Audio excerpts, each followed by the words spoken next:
नमस्कार दोस्तों। इस लेक्चर में हम लोग मल्टीपल चॉइस क्वेश्चन करेंगे एसएससी सीजीएल के जो दो पिछले साल पूछे गए हैं। तो ये मेरा चैनल का नाम है @MSR जीके जीएस, तो आप लोग इसको सब्सक्राइब कर लीजिएगा। इस क्वेश्चन को देखते हैं। बिहू नृत्य के बारे में निम्नलिखित पर विचार कीजिए। तो पहला जो ऑप्शन है वो कह रहा है कि यह असमिया नववर्ष से संबंधित है। तो क्या है? ये बिल्कुल करेक्ट है, ये असम से जुड़ा हुआ है। ठीक है।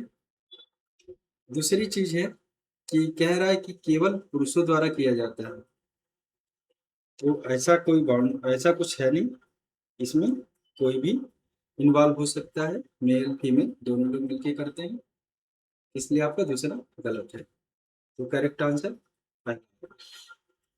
नेक्स्ट है, सुंदरवन क्षेत्र वैश्विक स्तर पर क्यों महत्वपूर्ण है? तो यहाँ पर क्या है, बहुत ज्यादा मैंग्रोव जो कह सकते हैं कि फॉरेस्ट है बहुत बड़ा, और एशियन जो बंगाल कह सकते हो कि बंगाल टाइगर जो है सबसे ज्यादा इस सुंदरबन के जंगलों में पाए जाते हैं। तो इसको यूनेस्को ने अपनी लिस्ट में ऐड कर रखा है, विश्व धरोहर की लिस्ट में। तो इसमें आपका करेक्ट आंसर क्या है? अद्वितीय मैंग्रोव पारिस्थितिकी तंत्र। निम्नलिखित में से कौन सा न्यूक्लियोटाइड नहीं है? तो जो न्यूक्लियोटाइड नहीं है वो क्या है? राइबोज है इसमें। राइबोज क्या है? राइबोज एक शुगर है। न्यूक्लियोटाइड में क्या होता है? डीएनए आरएनए पाए जाते हैं, जिसमें नाइट्रोजन युक्त क्षारक और शुगर और फास्फेट के ग्रुप्स पाए जाते हैं। लेकिन इसमें क्या है, राइबोज में मली शुगर पाया जाता है।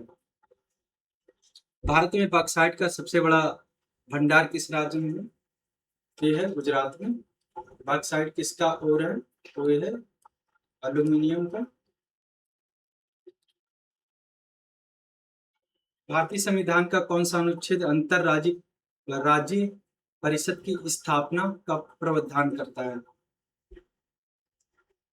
तो ये है आपका आर्टिकल 263, जो क्या करता है, संघ और राज्यों के बीच में एक तरह से शांति और विवादों के समाधान के लिए बनाया गया है कि अगर कोई मैटर होता है तो इस आर्टिकल के तहत वो आपस में जो संघ और जो सेंट्रल गवर्नमेंट है और स्टेट गवर्नमेंट है अपने विवादों को सुलझाएगा, जो भी होता है इसमें। अंतरराष्ट्रीय अंतरिक्ष स्टेशन पृथ्वी की परिक्रमा लगभग किस ऊंचाई पर करता है? तो जो इंटरनेशनल जो अंतरिक्ष स्टेशन है वो जो पृथ्वी से 400 किलोमीटर की ऊंचाई पर से क्या करता है, परिक्रमा करता है। पीएम गति शक्ति पहल का मुख्य उद्देश्य क्या है? तो इसका जो उद्देश्य है, एकीकृत अवसंरचना योजना। तो इसमें क्या है, इनका उद्देश्य सड़क, रेल, बंदरगाह, हवाई अड्डा, इन सभी को एकीकृत करके बेहतर लॉजिस्टिक नेटवर्क बनाना।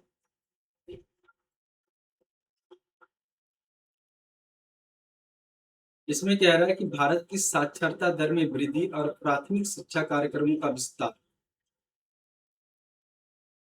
थोड़ा सा मुझे गलत लग रहा है।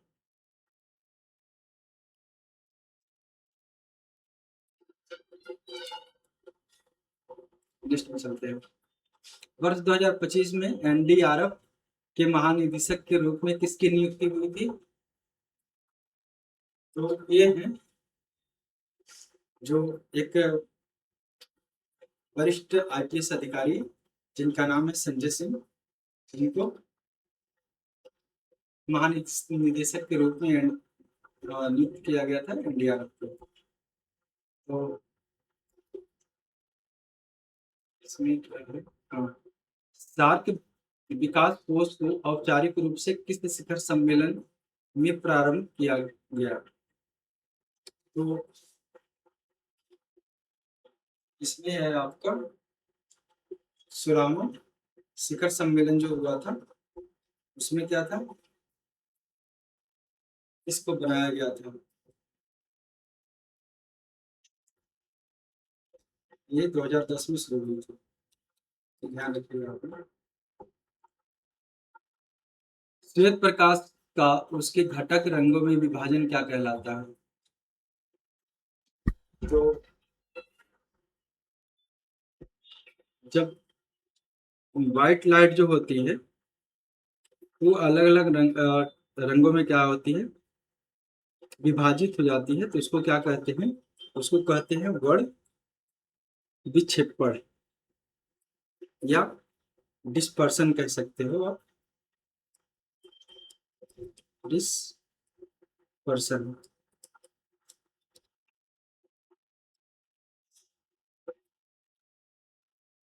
लद्दाख का लोसर उत्सव किसका प्रतीक है? तो ये क्या है, ये लोग जो लोसर फेस्टिवल है, इसको ये लोग एज अ न्यू ईयर्स की तरह सेलिब्रेट करते हैं, और लद्दाख या कह सकते हो तिब्बत के लोग इसको मनाते हैं।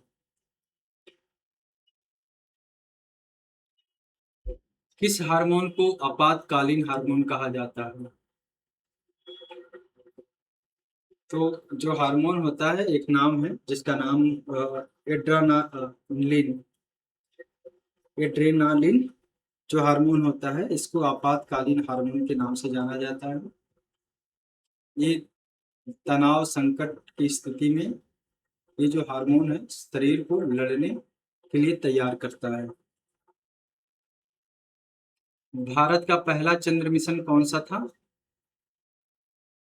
तो चंद्रयान 1 था। ये चंद्रयान 1 2008 में लॉन्च किया गया था। तो इसने चंद्रमा पर पानी की खोज करी थी। बॉम जीसस बेसिलिका की प्रमुख विशेषता क्या है? बॉम जीसस बेसिलिका का पूछ रहा है कि आ, विशेषता क्या है? तो ये जो है गोवा का एक फेमस चर्च है जो अपनी बारोक वास्तुकला और कोरिंथियन स्तंभों के लिए प्रसिद्ध है। तो ये ध्यान रखना है कि फेमस किस लिए है, कोरिंथियन स्तंभ। और ये क्या है, एक चर्च है, Bom Jesus basilica. Abhinav Bindra ने 2008 में स्वर्ण से पहले किस ओलंपिक में भाग लिया था? तो 2008 से पहले पूछ रहा है कि अभिनव बिंद्रा ने किस ओलंपिक में भाग लिया था। सिंपल सा है, तो ये है जो सिडनी ओलंपिक। तो सिडनी ओलंपिक जो था 2000 में हुआ था, तो अभिनव बिंद्रा जी ने इसमें पहली बार भाग लिया था। भारतीय शास्त्रीय संगीत में विस्तृत स्वर क्या है? तो भारतीय शास्त्रीय संगीत में क्या होता है, कुछ जो होते हैं कोमल स्वर होते हैं, कुछ तीव्र स्वर होते हैं। तो इन दोनों को कह सकते हैं कि मिलाकर के संगीत में इस्तेमाल किया जाता है।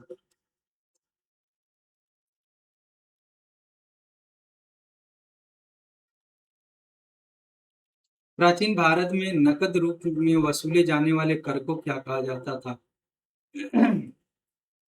तो प्राचीन भारतीय राजस्व व्यवस्था में जो कर वसूला जाता था उसका नाम था हिरण्य।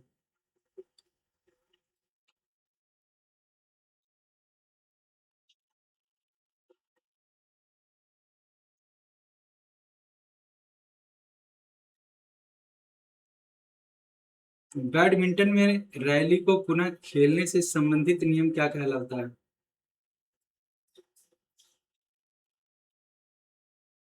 तो इसमें इसको कहते हैं, जो नियम है उसको कहते हैं लेट। यदि खेल किसी वैध कारक से जुड़ा होता है तो रैली को दोबारा खेला जाता है, जिसे लेट कहा कहा जाता है। मतलब कह सकते हो कि अगर खेल किसी वजह से रुक जाता है तब के केसेज में इस वर्ड का इस्तेमाल होता है, लेट वालों का। जन्ना जन्नांकिकी संक्रमण का भाग नहीं है। तो इसमें जो है आपका जन्नांकिकी में क्या है, आपका ये भी जन्नांकिकी में आपका प्रजनन दर, मृत्यु दर और प्रवास दर ये भी आता है। ये वाला साक्षरता पाठ्यक्रम ये नहीं आएगा, तो आपका करेक्ट कौन सा है, ये वाला। खेलो इंडिया यूथ गेम्स के संबंध में जो कथन है, ये तो ऑप्शन दिया नहीं है, तो हटाते हैं इसको। द आर्गुमेंटेटिव इंडियन पुस्तक के लेखक कौन है? तो इसमें है आपके आर्गुमेंटेटिव इंडियंस के जो लेखक है उनका नाम है अमर्त्य सेन। तो ये ध्यान रखिएगा आप लोग। अमर्त्य सेन ने इस पुस्तक को लिखा था। भारतीय इतिहास की संस्कृति और लोकतांत्रिक परंपराओं का एक तरह से कह सकते हैं कि विस्तृत विश्लेषण किया गया है इसमें। तो इसमें इस वीडियो में सिर्फ इतना ही रखते हैं, बाकी अपन लोग नेक्स्ट में करेंगे। तो thank you for watching my video.